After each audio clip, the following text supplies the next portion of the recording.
The promise of financial freedom, escape the 9 to 5 grind, build your own empire. These are the alluring whispers often used by recruiters to entice ambitious individuals. But what happens when the reality of the opportunity falls far short from the hype? Today, we delve into the world of PHP agency and investigate their recruitment tactics. It was actually a good company to work for or not. I'm going to really research it. And, if it is, I will tell you folks later on in other videos. But I'm not so sure. And first red flag is if they're going to ask me for money to train me to do a job, that she did say that it was 20% commission of the company and then you get 80%. So anyway, I'm going to record this and I will show you the bits and pieces of the video that actually pertain or are interesting without getting in trouble, so to speak. You know, you're supposed to tell people you're recording them, but I don't know. I'll look into that further too. I want to make sure.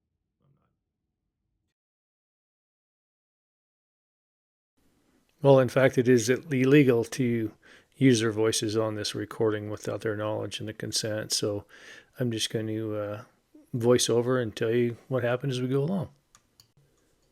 So they introduced each other. One of them was a broker trainer that they brought in. So there's the three of us on this conference here. Went on to ask me why was I interested in this financial advising potential remote job. And I basically told them, you know, my passion to help people financially and to teach and to guide to be sustainable and, you know, be better off in the future with their finances.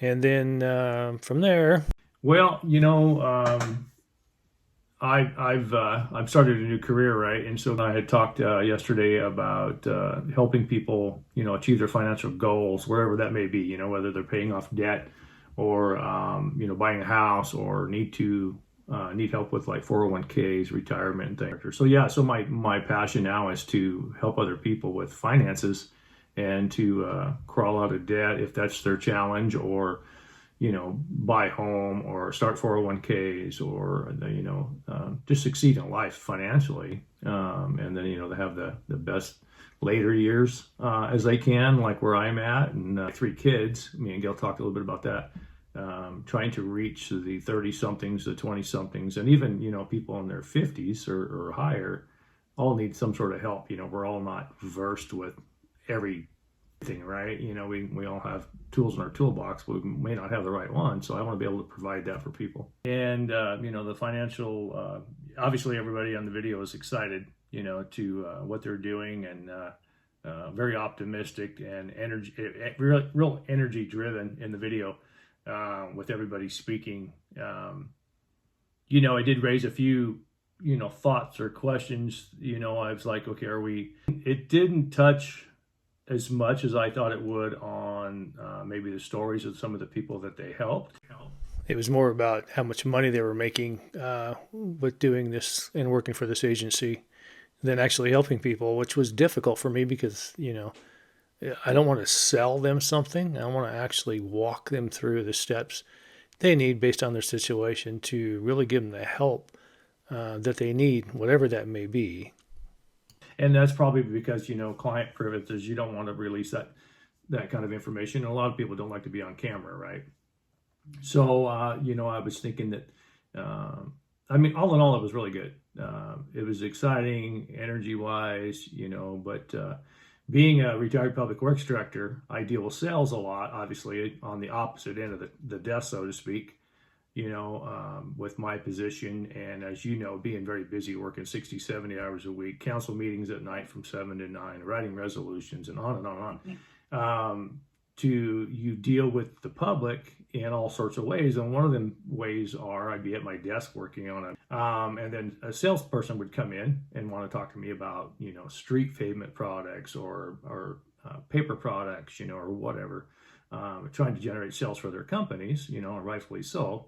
I'm not really that type of guy as far as sales, I don't think, but That being said, if I'm able to see somebody that's struggling and help them financially, then I don't mind, trying to steer them to a reputable company with, integrity and stuff to help them financially.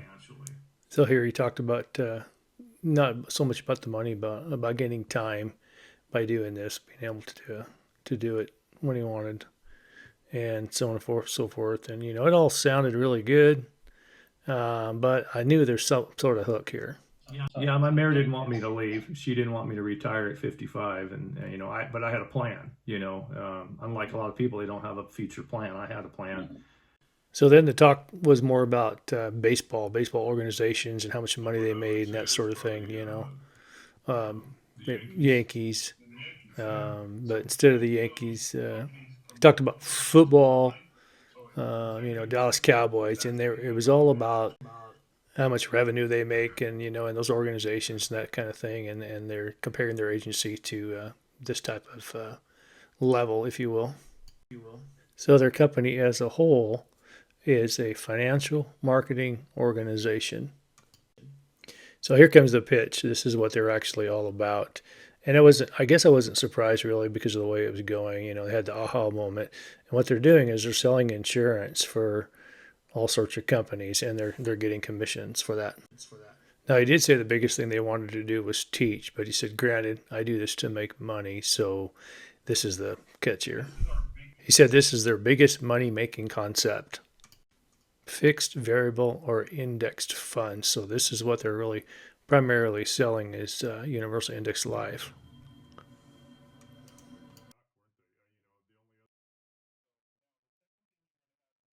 Or insurance products, he says, and because of that, they guaranteed that your money is safe. So basically, they're saying that you can't lose less than zero, even if the stock goes negative, and you can't make more than 9%.